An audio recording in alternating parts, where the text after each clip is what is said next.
আসসালামু আলাইকুম রহমতুল্লাহ। দেখেন জামাত ইসলামী যে ক্ষমতায় যাওয়ার জন্য তৈরি প্রস্তুত বা হচ্ছে যে তাদের কাজের আগ্রহ, দেখেন তারা কি নতুন আপলোড দিচ্ছে, সেটা হচ্ছে যে তারা কী করবে ক্ষমতায় গেলে। ন্যাশনাল চাঁদাবাজি মনিটরিং সেল গঠন করবে, যেখানে স্বাধীন এবং রাজনৈতিক প্রভাবমুক্ত মনিটরিং সেল গঠন হবে। মানে এমন কোনো না, দলীয় না। চাঁদাবাজি নির্মূলে জনসচেতনমূলক কর্মসূচি গ্রহণ করা হবে। এরপরে বলছে অভিযোগের জন্য ডিজিটাল প্ল্যাটফর্ম গঠন। চাঁদাবাজির অভিযোগ দিতে ডিজিটাল পাহারাদার নামক একটা অ্যাপ এবং ওয়েবসাইট চালু করবে।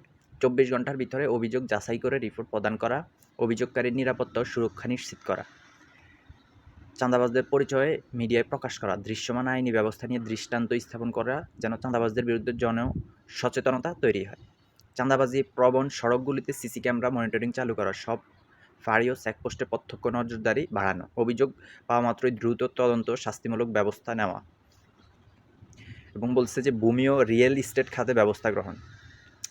জমি সংক্রান্ত চাঁদাবাজি থামাতে ফ্রি ট্যাক্স অনলাইন জমা দেওয়ার ব্যবস্থা গ্রহণ করা, ভূমি রেকর্ড সহ সকল কাগজপত্র অনলাইনে অ্যাক্সেসযোগ্য সহ করা, যেন কেনাবেচার সময় কেউ চাঁদাবাজি না করতে পারে। জমি কেনাবেচার সময় চাঁদাবাজির অভিযোগ পেলে দ্রুত আইনগত পদক্ষেপ নেওয়া। এটা হচ্ছে তাদের নতুন আপডেট।